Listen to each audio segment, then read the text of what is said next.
looking at it from a question perspective, what is the opportunity that's being missed today that you guys see? Why is small value, a hot topic? I think if you can start us off, Sandeep, from your perspective. Sure. Yeah, for the longest time, Uber did not have what we call Uber Cash, which is a central part of Uber's money strategy or a wallet strategy. We did have what is called as a credits. We recently rebranded it as Uber Cash. But the focus was not on cash or Uber Cash or Uber credits as a payment instrument. It was still cards, primarily cards. Very recently, we have riders paying using a bank account in the United States, but its focus was if you have a card, you can get onto Uber. And if you don't have a card, you cannot get onto an Uber, get into an Uber. Right. This changed about 4 or 5 years ago when we introduced cash as the physical cash as a means to pay. Riders can, in all developing countries such as India and LATAM, they were able to use that. But what we noticed was that was just enough to meet the market demand at that point in time. The goal was to build people's lives around Uber Cash. And this became extremely important in the case of when Uber branched into what we call last mile transportation. So in San Francisco and in other markets, we have what is called riders can actually take what is called a scooter or a bike and go around and then get to a transit station, actually book a train ticket using an Uber app, get off at a train station, then take an Uber and go home. So end-to-end transportation solutions. What we realized quickly was when we introduced what we call bikes or scooters in San Francisco, these are $1 rides, $2 rides.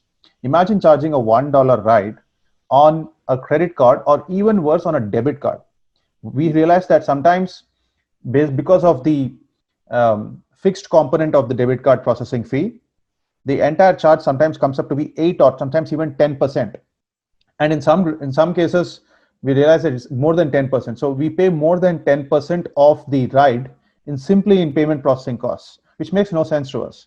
And as we expanded into buying a train ticket in several cities of United States, you can actually buy a train ticket, $3 train ticket, $2 train ticket. People are paying using debit and credit cards, and Uber as a merchant is paying huge amount of processing fees. So that's one where we realized quickly that we do not want riders or spenders, I should say, to use cards to pay for these small value transactions. And that's where the concept of Uber Cash became even more important. While it was there, you can use Uber Cash to take a $100 ride, but it becomes even more important when we want them to take a $2 bike ride.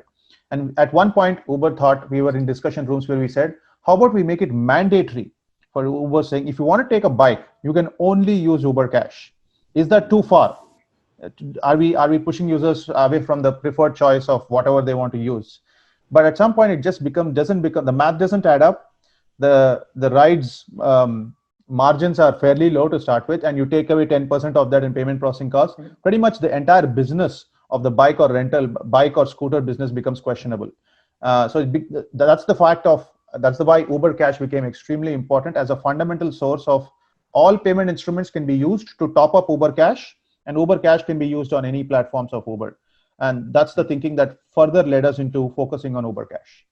Right. I mean, that's a great learning, I think, for any company today that is trying to actually build that ecosystem for their users, is to realize that once you have a common payment layer between, whether it's the rider or the driver and so forth, it's just making the movement of money really frictionless, I would say is the word to use, right? Any thoughts, Milena?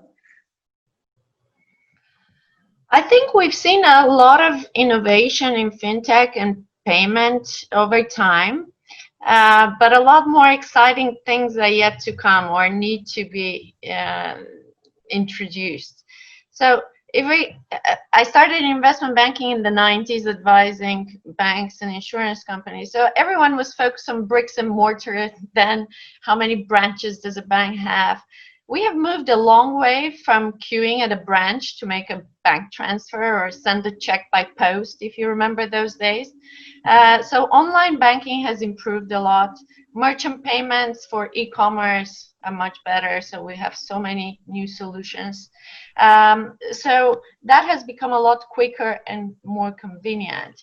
But what needs to get so much better, and this is the exciting part, is if we can make this small value transfers with a click of a button in real time, anywhere in the world at a very low cost.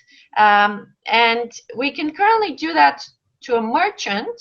So it's very merchant-centric, the solutions until now on an e-commerce side.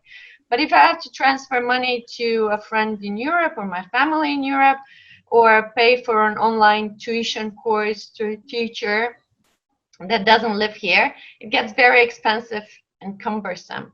So it is avoiding the fixed costs that we just spoke about, that Sandeep talked about, that if you make a payment through the banking system or credit cards, very high fixed costs. So small value, cheap, cross-border, there is so much more we can do with that. And I think one is doing it through the, and you can eliminate the banking system altogether, right? And that's the exciting part.